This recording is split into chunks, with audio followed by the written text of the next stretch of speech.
Welcome to the When I Grow Up Instagram Weekly Lives. This is episode number 15. So this week I am talking with Dana of Sleep Sense. She is a baby and toddler expert on helping them sleep and get the best possible sleep. So I've got a 16-month-old boy. I've gone through many sleep regressions, and I'm sure there's many more to come. So I definitely want to be asking her today about sleep regressions. But please, in the comments, give me any questions you have for her. So she's been doing this for, I think, like 13, 14, 15 years. 100,000+ parents have gone through her course. I mean, if you go to her website, you can scroll the testimonials, and I've done some testimonials late at night when it's like 4 a.m. and Harvey's not sleeping. This is just, I feel so honored to talk to her today because it's just such a real struggle that I think every single parent has gone through, will go through, and if you plan to have kids, you should be watching this. So I can't wait to talk to her. She's so friendly and personable. If you watch any of her stories or her lives, she's so much fun to watch. So I'm gonna just put a comment here. Please ask your questions. I'm gonna pin this. Please ask your questions. Ignore my grammar if there's spelling issues there. But yeah, this is a very topic near and dear to my heart, and also near and dear to like every single mom friend of mine. And so I'm gonna make her come up here. I can't wait. Here we go. Hi everyone. Hello. Also, while this is loading, put in the with your question. Hi. Hi, Dana. Hi. How are you? I'm good. How are you? So good. So I was just gonna say, if you guys have questions, can you put the gender and the age of your kids, because I know that's very relevant. But let's pull back. Dana, I gave you a beautiful intro. I heard. Thank you. Yes. Practice that one. But so I just can't wait to talk to you. One, can we address the fact that we were going to go live last week, but if you don't mind me sharing, you had a little bit of like vertigo.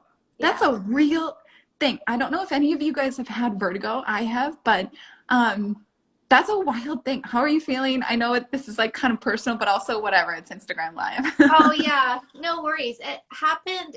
I had it a couple of years ago, and it's awful for anybody out there who has had it. It is really like top 5 worst things that's ever happened to me. It's really terrible. And then it just came on again on New Year's Day. And it's been, we're on day 14 now, I think, or 13 of the month. And today is like the first day I finally feel like things are settling down. And I've been to see the physiotherapist, and I've been trying all the usual tricks, and it's just being really stubborn this year. So it's 2021 is so far for me not off to an awesome start, but it can only be like, it's only like uphill or downhill from here. So I agree. Can't get any worse. Well, you look like you haven't been dealing with like complete dizzy trauma. So great job on that. Raise your hand, you guys, in the comments if you've ever had vertigo. We can relate on that. And but let's leave that. So you are extremely prolific in everything that you've been doing. Obviously, you are a sleep expert, but I love asking people what they wanted to be when they grew up. So I've done art projects on this in so many different creative ways of hashing out that idea. And I think a lot of my followers are founders and entrepreneurs, or they're working their full-time day job and then they're wanting to like go and do their own thing. So don't worry, we're going to get to all these questions. I'm seeing them in the comments, but how did you start Sleep Sense? But pulling back, my coffee is slowly working. What did you want to be when you grew up? Fill us in. Oh, I don't know that I ever had like a childhood passion, to be anything in particular.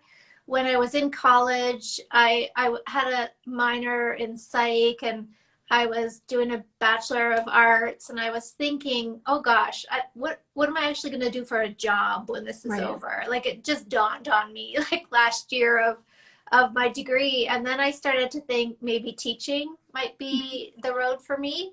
But it wasn't like I had a long like history of wanting to be a teacher. It just kind of felt like something I might be good at and that I might enjoy.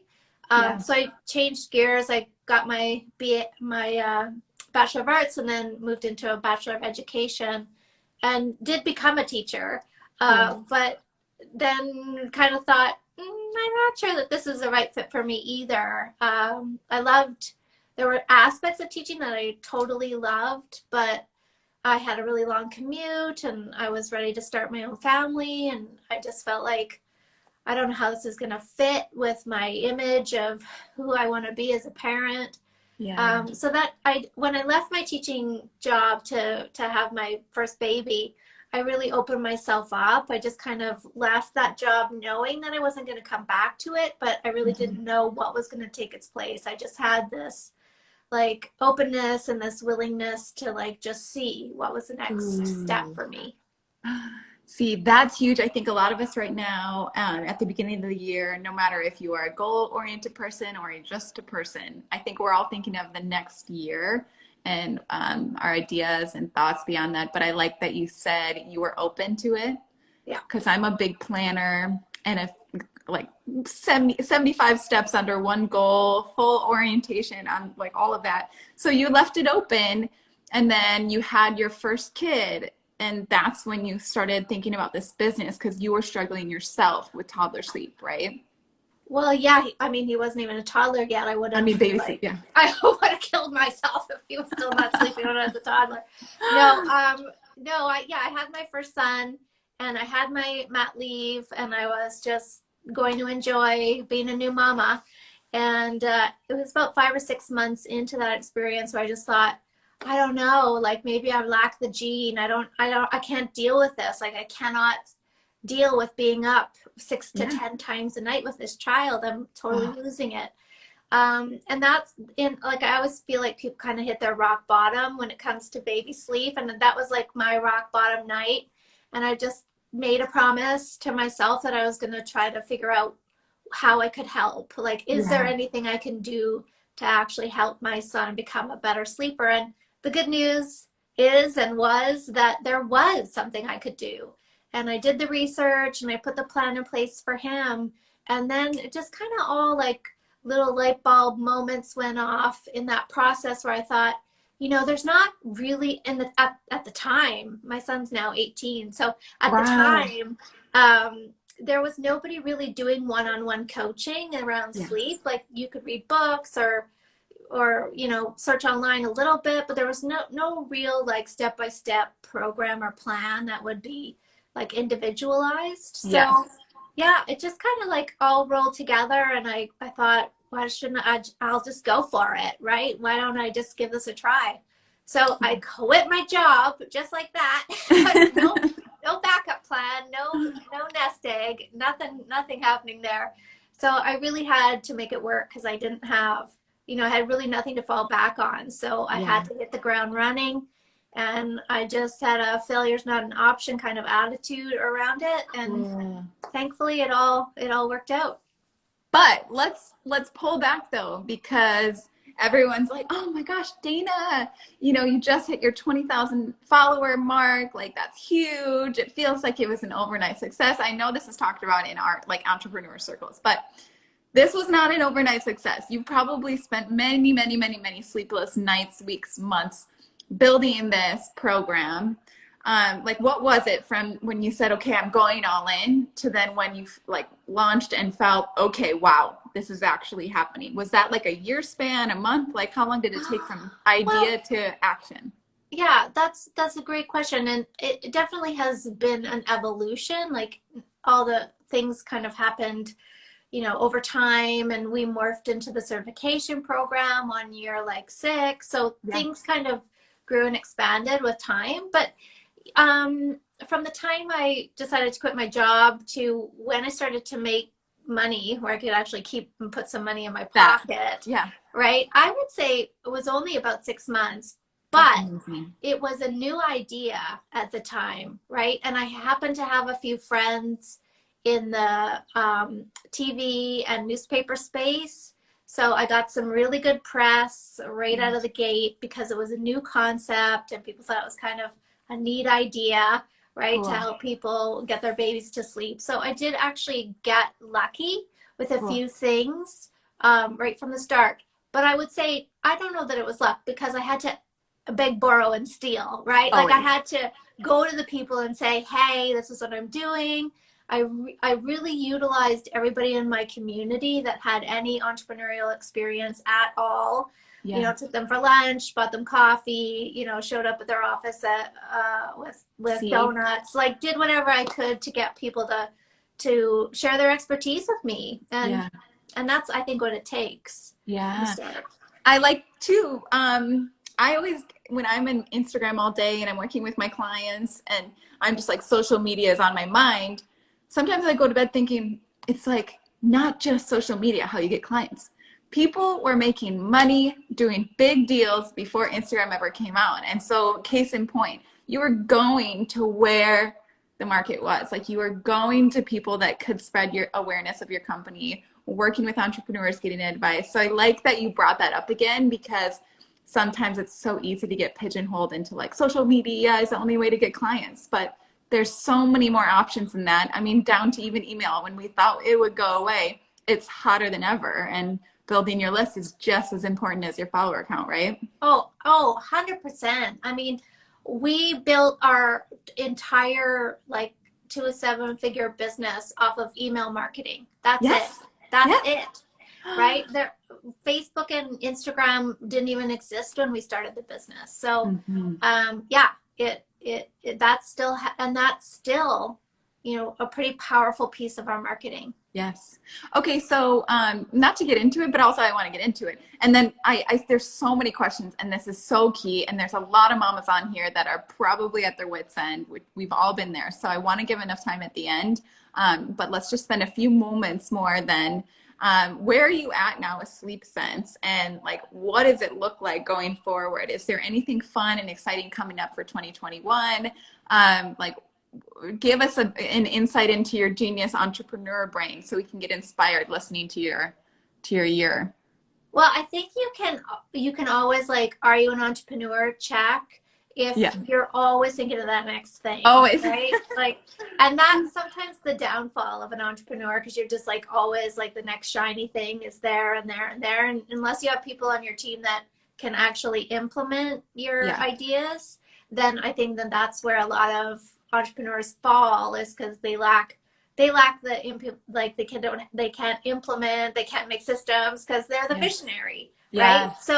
So that's super important, is to have people on your team that will support your visions. Mm-hmm. And for us this year, I mean, 2020 was a pivot year for us because our certification program, which is training people to become certified sleep sense consultants, that piece was a mostly live experience. So people would come to Florida and train with me, and sometimes I would go overseas and teach classes over there.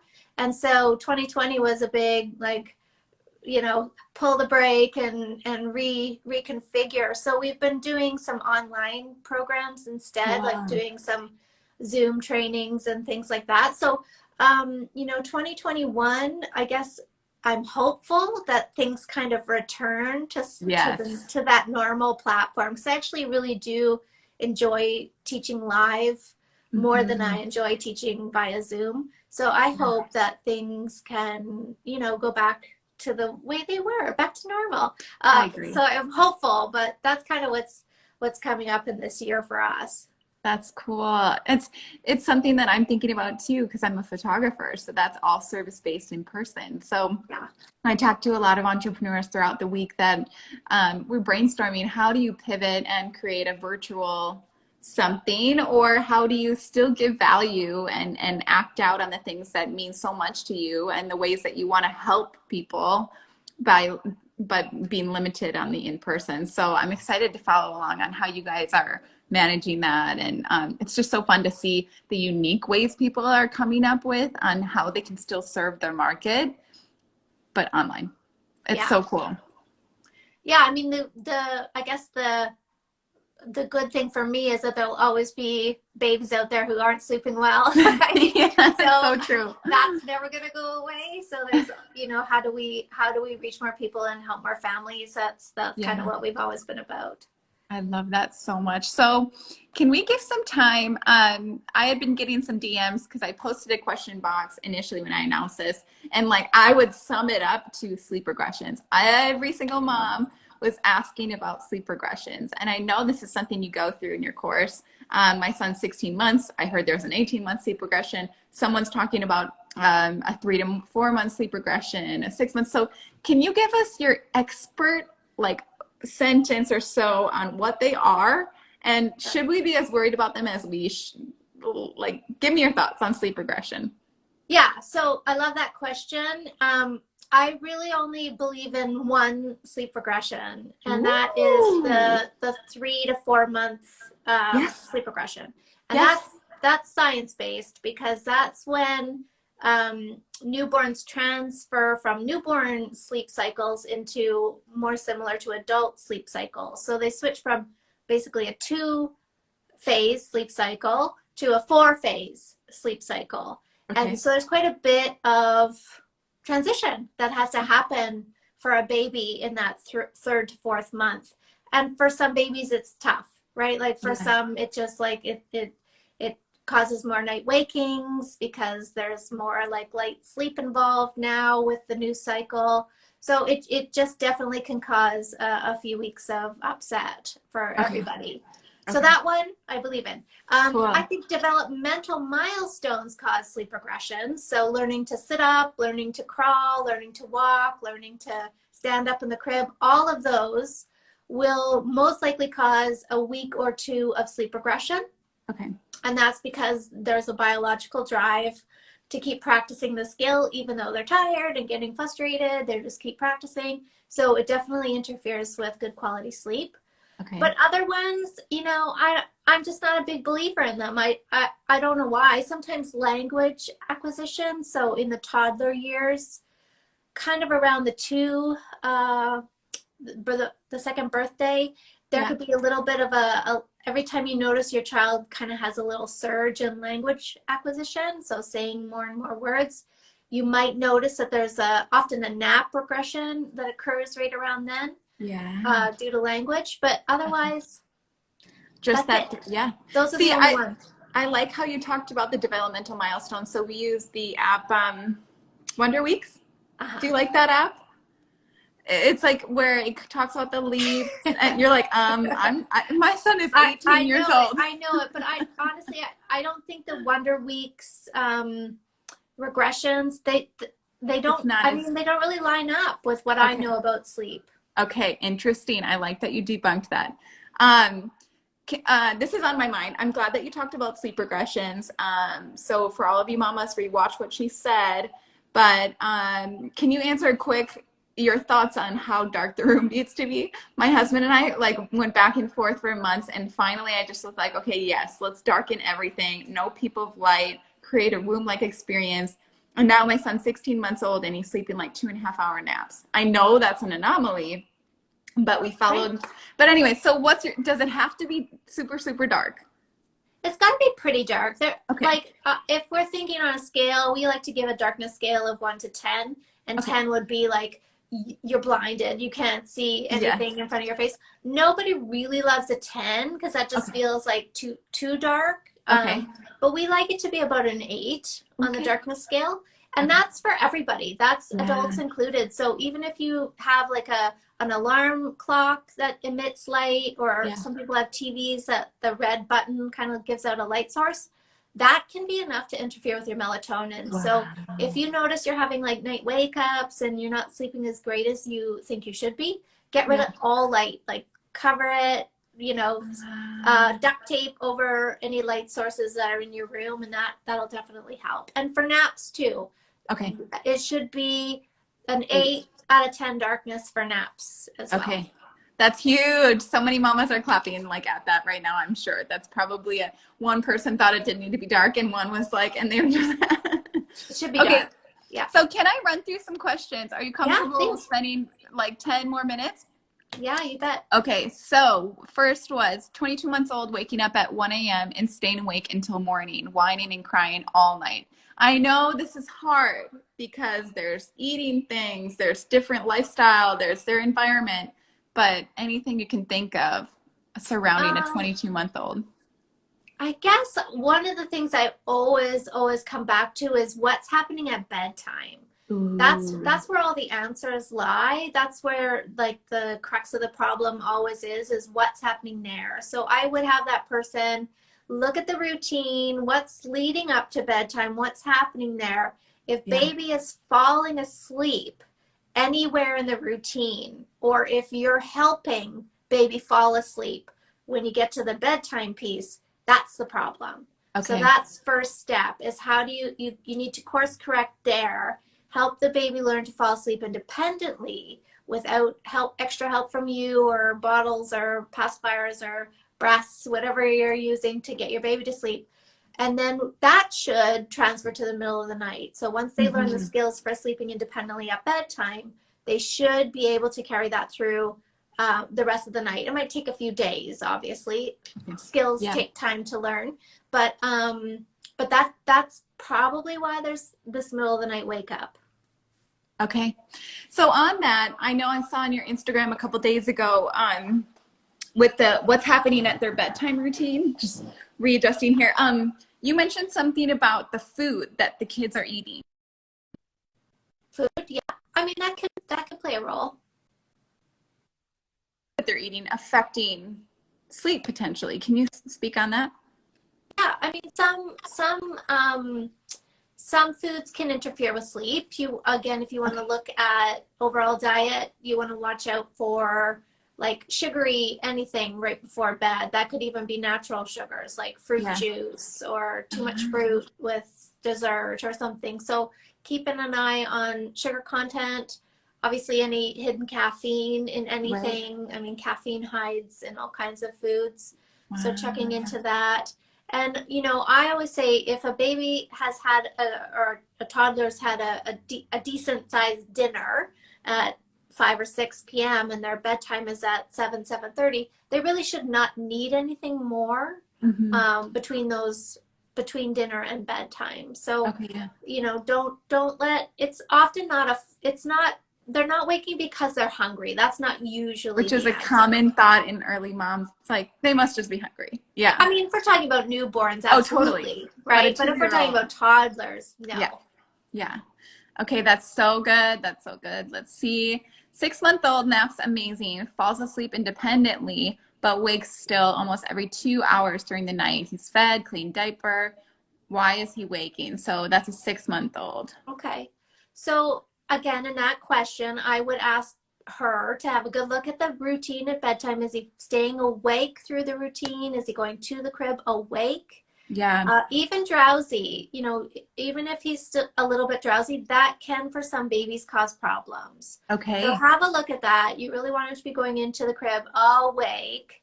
If that's all checking out and that's happening, then he's probably doing some habitual nighttime feeding. So waking up for food even though he doesn't really need it or Yeah. she.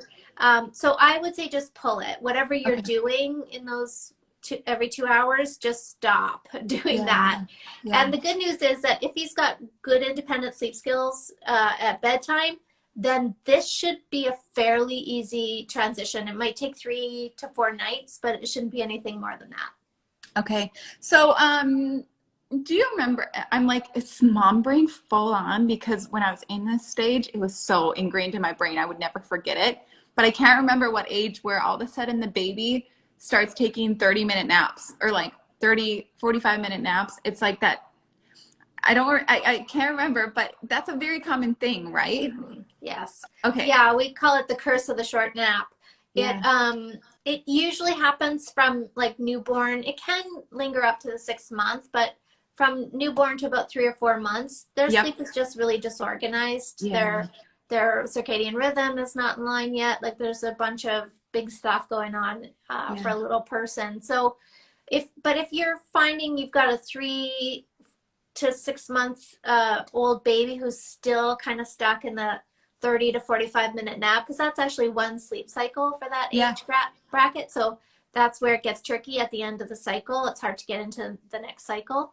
So if you're finding that that's an issue, then that might be a good time for you to start investigating ways in which to teach this baby to fall asleep independently at the onset. Because if they can learn that, then anytime they have a little wake up at the end of a cycle, they should be able to get right back into another cycle if they've got the skills to do that.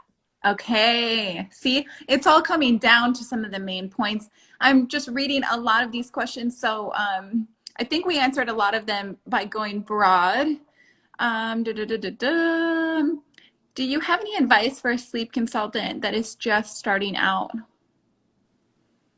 Okay. Advice for a consultant starting out. I mean, I think in this day and age, like it's really evolved over the years, and I even think in this last year, it's really evolved because we're not face to face with people the way we used to be. So, I mean, for now, I think Instagram is a great place to find clients. Yeah. You know, just starting conversations. I'm all about that. Like, just start conversations with people. You notice anyone talking about sleep, you know, just be generous with some advice, show that you care, you know, engage people in that conversation, and then, you know, get them into having a conversation with you via the phone to see if working together is a good fit for them. Cool. It's the best way I to do love it. that. I love that. So closing up, wake windows, super, super important, right? Yes.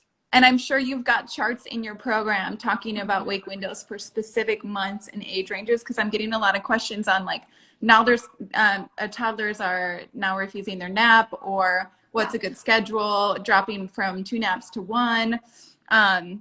This is all something we can find on your Instagram, on your blog, and in your program, right? If you go to my blog, sleepsense.net / the blog, there's like thousands of hours of me talking about everything.